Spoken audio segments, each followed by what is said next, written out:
We'll get started, Heather, unless you tell me otherwise. Nope, good to go.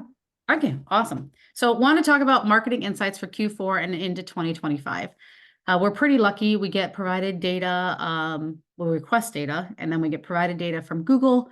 We also run that by our data set as well for validation and what we're seeing. So I'm going to share with you some of the information Google has shared with us about what's happening in the market, predictions they've got coming, and then what's been going on. So with that, here is the agenda we want to take everybody through.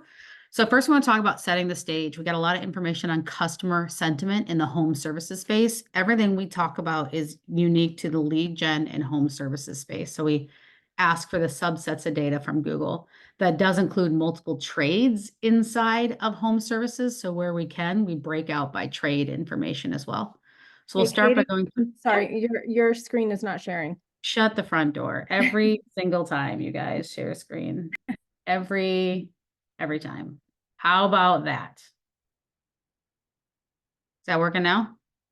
Yes, all good. Okay, thank you so much. Everybody else was so polite, not saying anything. Luke, you're fired. Just kidding. All right, so marketing insights into Q4 in 2025. So agenda, we're going to start by setting the stage on customer sentiment. Then we want to talk about the influence of touch points because these have had some pretty strategic changes as well going on in the marketplace. The overall customer journey, and then really how we can focus on the funnel and help improve going into 2024 or 2025 and the key takeaways. I'm a big fan of key takeaway slide because we're going to go through, like I said, a lot of data points. How does this really summarize for my business?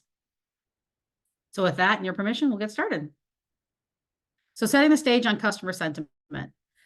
I don't think this is going to come as a surprise to anybody, but customers have become increasingly value-driven, adopting to dual strategy of balancing their desire for value and their need to stretch their budgets. Why? We've all heard this probably by now, but debt has hit record levels. Delinquency concerns are looming large. The New York Fed estimated nearly 14% of loan holders could fall behind.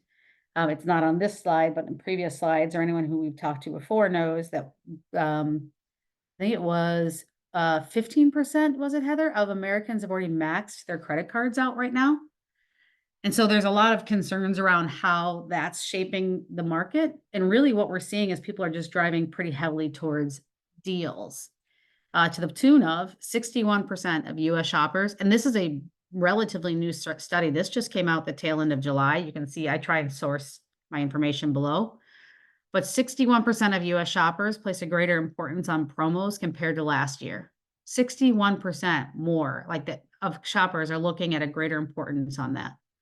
However, if they believe the offer is good, they're buying now.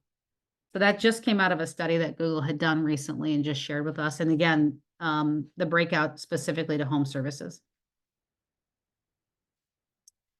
So what we can do is help build shoppers' confidence through value, not just discounts. I'm not talking about a race to the bottom. I'm not talking about going all the way to the bottom, but customers who are confident are 6 times more likely to buy again and buy from you than those that have low confidence. And one of the ways to do that is through value.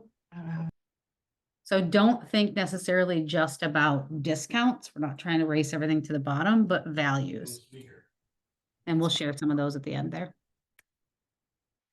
Customers who did not make a purchase, looking at this customer sentiment, have yet to find the best value. 34% said they have not made the purchase yet because they haven't found the best value, not price, but value. So share that with you guys, how it broke out when they looked at it. 34% said they hadn't bought because of value yet. Another 49%, I think this whole bucket here is really saying the same thing. Haven't found a company I trust, received negative feedback or recommendations, haven't found a company with a good reputation, found negative reviews. All of these here to me really are trust factors. So 34% said it's because they haven't found the value yet, and another 49% probably fall into trust factors. And as we're going through these things, we're going to sum this up and kind of talk about what that means for your business, but thinking about how can we solve these things for customers? How can we show value and how can we show trust? Any questions or concerns on that so far? Okay. Influence of touch points. The touch points are also changing, right? So There's an average of 5.5 touch points now. This is up from 4.9, which I mean may not sound like a whole lot, you guys, but percentage-wise, that's a pretty solid increase. Of those touch points, 3.8 are digital and 1.7 are offline. This is kind of showing us a fundamental shift in the way consumers are searching in the market. If they're looking for more touch points, more data-driven, more confirmations before they're making their conversions or their purchases, that's telling us how those touch points are really playing a role in the market. And Google also provided us with some cost increases in those touch points. This probably won't come as a surprise to anybody, but we're seeing varied increases across the trades for cost per conversion in this case. So looking at Google Ads, overall, year over year, we saw a 19% increase in the cost per conversions. Now, if there's good news in this, the good news is that increase in cost is slowing a bit. So we're getting less of an increase in plumbing, electrical, and HVAC. And the way that breaks out by trades is we saw a 20% increase in plumbing, a 23% increase in electrical cost per conversions, 16% in HVAC, 19% in roofing, and 20% in garage doors.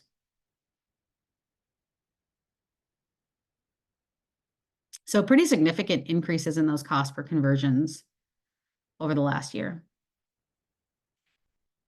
Local service ads was just about the same on those cost per increases, cost per leads charged. The only major difference here is ads is a cost per conversion. So a phone call, form fill, or chat doesn't mean it's a book job or a lead necessarily. Local service ads, we're talking about cost per lead. And there was a 20% increase in our cost per leads. Again, we are seeing that cost per lead significantly decrease percentage-wise. They're still going up, but the percentage by which they're going up is less.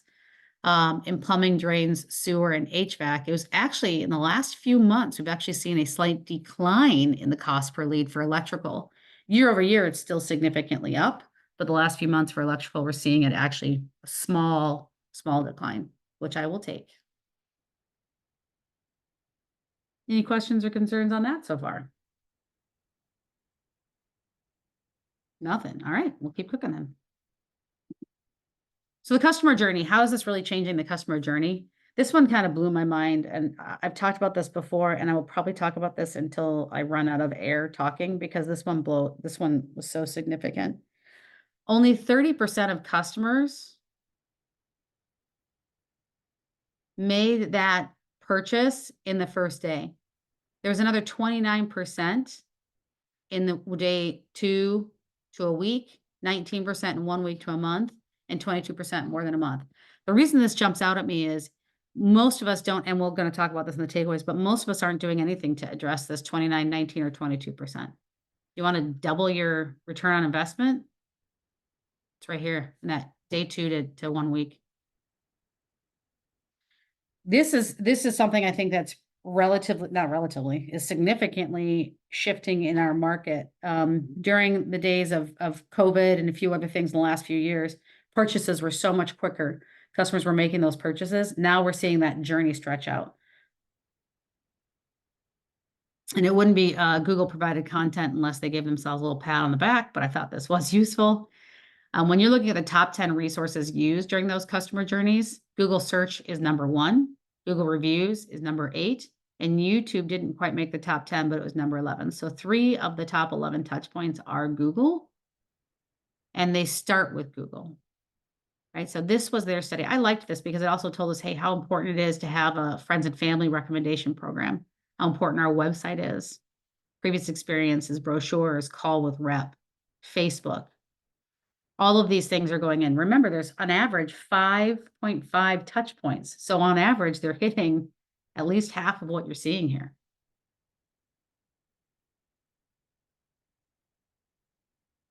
Any questions, concerns, comments, or thoughts on that? All right. So key findings. This is where it kind of gets good. Really what we're looking at was customers are looking for value and trust now more than ever. And some key takeaways, if you did nothing else, these are the 3 key takeaways I'd want you to take away from that. is customers are becoming increasingly value driven, adopting strategies to balance their desire for value with stretching their budgets. Some things to think about here, you guys, when we're talking about is how can I demonstrate value? How can I show them that right away? The other key takeaway is building shopper confidence through value, not just discounts. Again, customers are looking for value and trust more than ever. The third key takeaway here is customers who did not make a purchase believe they have not found the best value or haven't found a company they trust. Second key takeaway, key finding here. Touch points are increasing and the costs are increasing. So customers are using more touch points in their journey to purchase. The majority of touch points remain digital in the home services space particularly. And costs per lead / conversion in local service ads and Google ads are increasing 20% and 19% respectively. So customers are using more touch points and it's costing us more. So being aware of that, how can we help turn that into an advantage for us as opposed to just throwing more money at it? We'll talk about here in a minute. And then finally, the third key finding or key takeaway I would have for this, you guys, is customer journey is changing. 30% of purchases occur within 1 day of the customer journey. 29% of purchases happen day 2 to 7. And then Google search is the #1 resource used to research overall and is also most likely to be used first. So all of that is good, but let's get to it. Let's talk about what are the implications for us. So we talked again about customers are looking for value and trust now more than ever. Be sure to lead with value. It's not necessarily discounts and offers. Think value ads. I have a couple of examples here I wanted to throw everybody out. For example, if you're a drain company and you're slow, you've got some time, offer a free camera inspection. I know we want to sell those camera inspections. I totally get it. But if you got time, let's shop the customers we have. Not only will it help us with more conversions and help us identify bigger sales and bigger jobs, it also helps keep our team busy. But more importantly, if I tell that to the customer up front, it'll increase conversions. So I'm more likely to get the swing at the customer and they'll expect it. So it won't feel like I'm in their house selling it. So putting together a strategy around value, in my mind, hits all kind of that win-win-win mentality. It's a win for us because we're keeping our team busy and we're shopping our customers. It's a win for the customer because we're more likely to score that conversion. And when we get in the home, they're expecting that as part of the service. It's part of the reason they chose you. So it doesn't feel like you're putting the camera down there to find a problem. Same thing if you're an HVAC customer, a company on the HVAC side. What about a free air quality test? Just traditional plumbing. What about a free water quality test? Electrical, we'll do an inspection of your panel. It's how we can help increase conversions because the customers are looking for value. So they're more likely to choose you if you have one of these value ads added. I didn't discount my price. I'm keeping my team busy. And when I'm in the home, I've set expectations that will help me sell.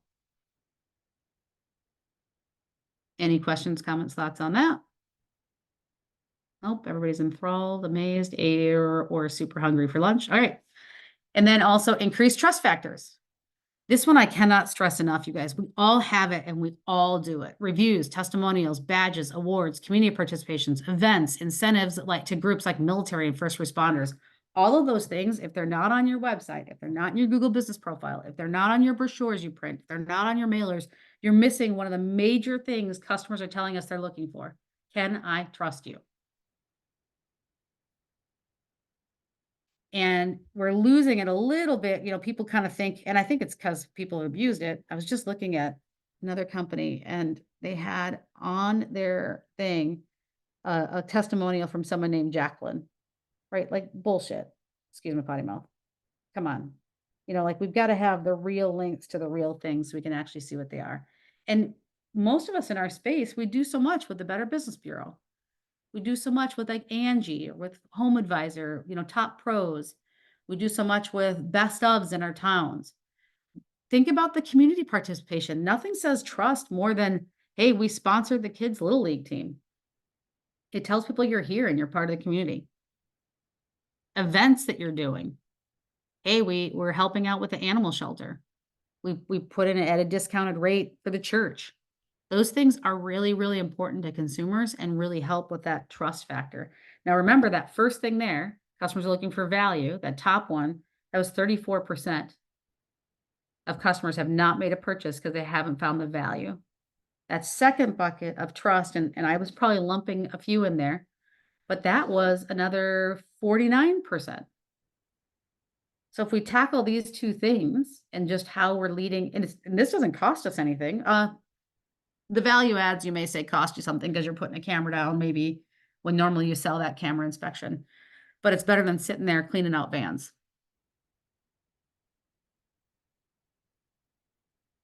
Any questions, concerns, or comments on that?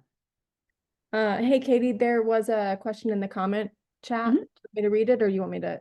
No, yeah, can you read it? Because I don't have it up. So John was asking, he said, are you able to share how Google has fared in searches since 2021?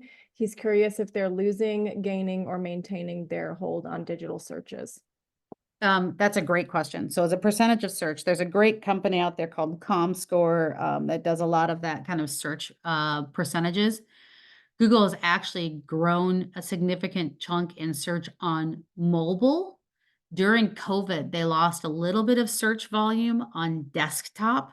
I think that's primarily because we all took our computers home in a huge huff and some people didn't know how to change their browsers, which is kind of funny, right? But Google has, in mobile, really maintained and accelerated as a percentage of growth.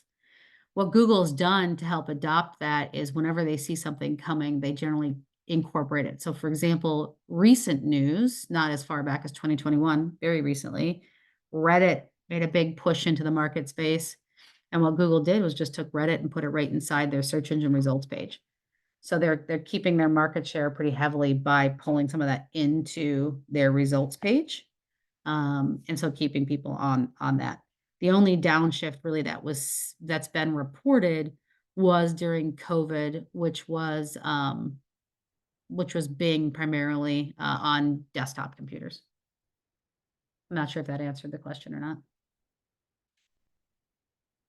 Oh, and then I've got another one on here. Benjamin's asking, is Reddit becoming a touch point for customers doing their research? Yes, yes, it is. And I think a lot of that has to do with it getting into the search engine results page.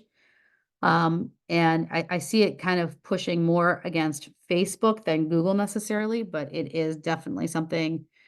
I was just, for anyone who follows Gary Vee is talking about diversification, right? Getting, not just putting all your eggs in one basket. And I think that's great. If you're not on Amazon search, Reddit search, Bing search, as well as Google, you're not diversifying. The challenge there is the volume's not there yet, right? Most people are still going to Google. I don't know about you guys, but I can't tell you last time I binged something to figure out where to go for dinner, right? Or binged where to go, what plumber to call. Some of that diversification is happening as people get more and more comfortable with voice search and lean into Alexa, because that's driven by Yelp, which is in a partnership with Bing. But there still isn't a lot of volume there. I don't think that doesn't mean if you can afford it in your budget, you shouldn't diversify. You should. You just won't be able to buy a lot in that space, if that makes sense. But Reddit is for sure something we've been testing with some pretty positive results. Primarily, and I'm probably going to nerd here for a second, but we have time since there wasn't a lot of questions. Primarily because the way Reddit ranks your ad is very different than the way Google does. They don't let you rank it necessarily on the thread, for anyone who's familiar with Reddit, but on the keywords that people are adding into the thread, which makes it a lot more relevant, frankly. So for anyone who's not familiar with Reddit, they're called subreddits, right? So I have a subreddit of like, I live in a town called Chaska. So like Chaska's best, right? I can't necessarily rank on, I put my ads in on that, but instead people are saying, hey, I'm part of Chaska. Can someone recommend an electrician to me? That content is what we're actually bidding on to make the ads pop, which makes it a lot more relevant. Sorry to nerd there for a minute. Any other questions on that? And did that answer your question?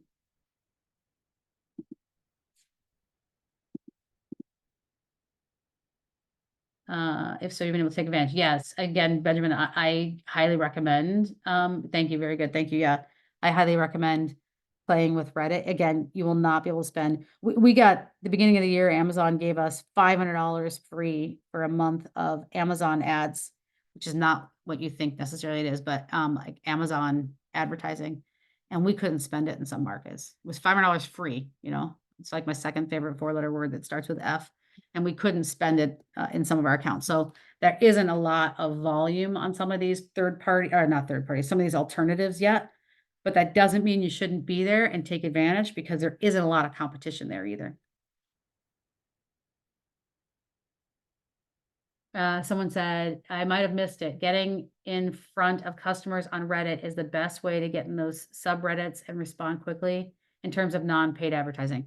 If you can get, so Reddit, and I know this from personal experience because I've been suspended from Reddit a few times, but if you can get into those subreddits, that's great. If Reddit sees that you're self-promoting, they will suspend you.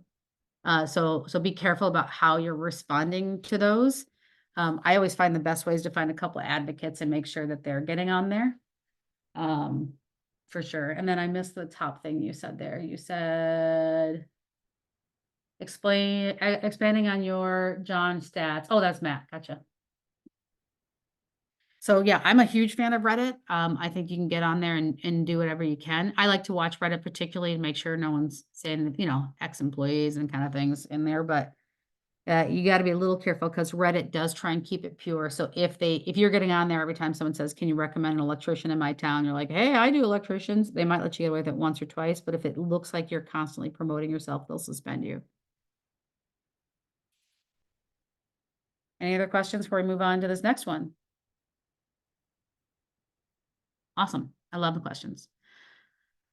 Implications. The touch points are increasing and costs are increasing. This is on everybody's tongue. We're all talking about this. I'll tell you a few things you can do here, right? Focus on search beyond text. We're all in that same kind of boat, and that's why some of the costs are going up. If you focus on your reviews, you're going to get a ton of great SEO from it. It's called search justification. It'll help you pop up. If you focus on photos and videos that are optimized for search, no one's there yet. 12 billion searches occur a month on Google Lens. How many people are walking into there? We're in the middle of, for anyone who doesn't know, one of the largest generational shifts of home ownership is starting to occur, right? As the baby boomers retire into like senior living apartments, and that's switching. Do you think these young folks have any idea what the thing is that's in their back room that's leaking is? They have no idea that's a water heater. So they're jumping on their phones, they're going to Google Lens and they're pushing the button and saying, what is this that's leaking? You can advertise on that. And if you have video optimized, if you have some photos, and I don't mean like you got to hire a bunch of nerds to do this. I just mean like take a picture of some water heaters and tag it with the word water heater leaking, right? Ream water heater, those kind of things. That is a huge opportunity to take some market share before anybody else is there. The second biggest thing on this that we can do, and this one's a little bit more complicated, although a lot of the tools in the space are making it easier, which is improve your strategy around search with the inclusion of first-party data. If you go back to that slide where I said cost per conversions are up 19% across the trades, the 5 trades we called out specifically, there's more trades than that, but those are the 5 top trades. That's because everyone's focused on conversion. If you include your first party data, you can move the needle to what you're telling Google to optimize to. And instead of optimizing to a phone call or a form fill or a chat, you can optimize to a booked call or a run job or even revenue. As you do that, you'll see your cost per conversion increase, but they're better conversions. So overall, your cost to return on ad spend is going to come down significantly. That is probably one of the biggest things you'll hear about going into this quarter and all of 2025. If you haven't already, I can't stress this enough. Lean into your membership programs. Think about those 2 things we just talked about, value and trust above. Your members already see value in you and already trust you. And don't think about your membership program simply as people you're going to call when you're in the shoulder. Think about how you can provide value to that membership program and how you can continue to build trust in that membership program. But I cannot stress enough how leaning into the membership programs and focusing on membership is going to be crucial this quarter and into next year.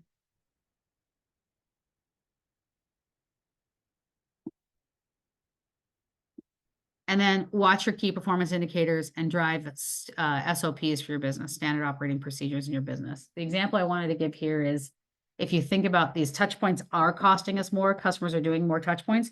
When they're doing more touch points, they're also shopping more competitors.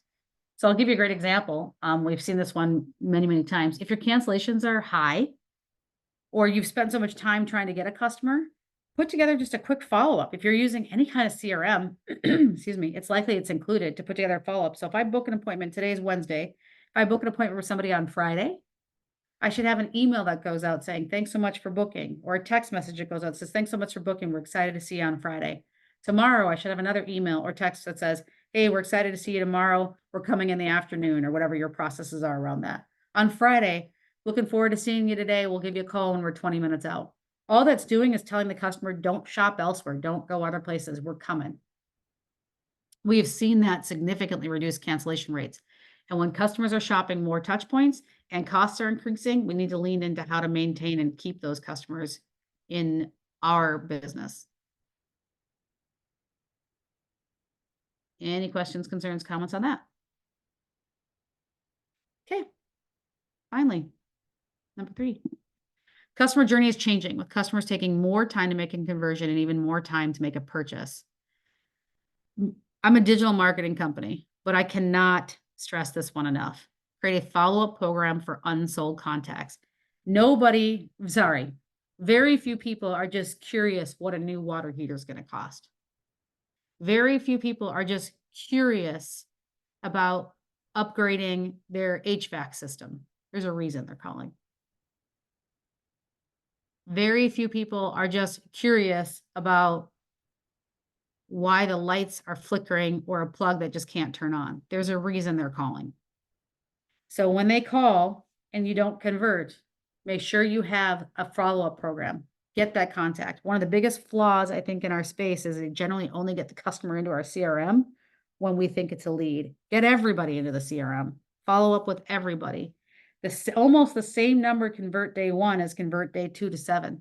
You want to maximize the investment you've already made. You're not paying for another Google contact. You're not paying for another LSA lead. Maximize that already, excuse me, already established, already invested monies, and do a lead nurturing program.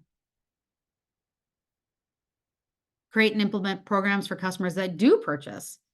So in addition to those that didn't, what about lifecycle marketing? If you're multi-trade, I can see several people on here are multi-trade. You go in there and you do a great job on updating their electrical or installing a ceiling fan for them, or putting in a new HVAC system. Talk to them about plumbing. Let them know you do everything. If you're a single trade, you're going to talk to that customer again. Hey, we were out putting in a new water heater. Have you thought about having your water softener looked at? And then implement referral programs to your customers. I cannot remember what the stat is off the top of my head, but there was a large, I think it was 19% or 22% of customers were looking at their friends and family. Put that referral program in place. If someone says, hey, has anyone thought about a plumber? Have them have a link ready to say, hey, use this guy. Here's the link. I'll get, $100 if you do a service, or whatever your referral program is. Seen a lot of referral programs recently do charitable donations, which has been really great too. Some people feel good about referring you and feel good about the fact that you're actually making a donation to a charity on their behalf.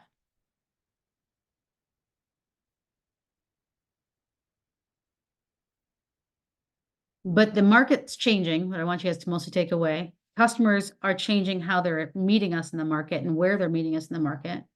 We can be frightened of that because the cost increases, or we can take these to our advantage. Do you recommend in terms of frequency for contacts for communications with unsold customers for lead nurturing program, and what types of communication? That's going back to this first one. I think the time frame that Google has shown us, and by the way, we've had this validated by some of our larger partners, that they're seeing something very, very similar to it. So this data is not just from Google. We had it validated, which was very interesting. I am an advocate of touching them many times that first 7 to 14 days. And I touch them with whatever resources I have. So if you get an email address, send them an email. Text is a little bit different because you have to get double opt-ins on texts. So watch that SMS kind of follow-ups. Make sure you have the right verification to do that. And if you have the resources, either like a ringless voicemail or a phone call out to the customer, depending on what kind of resources you have. I'm a huge advocate of hitting them multiple times because there's a reason they didn't purchase. My favorite is, I'm going to check with the wife and get back to you. The odds of him getting back to you are slim to none, and Slim just left town. Like, you got to proactively call them back. They know the problem didn't just go away. So to answer your last question, what types of communication depends on the content you get and the ability you have for opt-ins and how often. I would literally hit them if not the same day, the next day, and then at least 3 more times in that first 7 days or so, which I know is a lot. There's a lot of really good rehash programs out there now that you can put in. And if you don't have the resources to invest in something like that, you can do something as simple as working out of your current CRM or field management system, like Service Titan, Sarah, House Call Pro, Jobber, whatever it is you're using. That answer your question, Ben? Okay, thank you. Perfect. But again, I think the big key takeaways from this is I don't want people to be nervous about what we're seeing in the market. We got to take this data and turn it to our advantage. And knowing what we're dealing with and addressing it head on is where we'll see the advantages in the market. Any other questions or concerns on that? All right, well then again, what we'll do is we'll make this available via a PDF and share this information out with you guys. If after going over it, you have any additional questions about some of the data, some of the content, it's sparked something else in your brain and you want to go deeper on something, let me know, because we have backup data from all of this from Google as well, and we're happy to share what we can. Hopefully you guys found that 30 minutes useful and a good use of your time, and we'll get everything out to everyone unless there's any other questions. Awesome. Thanks, Matt. I appreciate it. Thank you guys very much. Have a great day. Thank you. Bye. Thanks so much.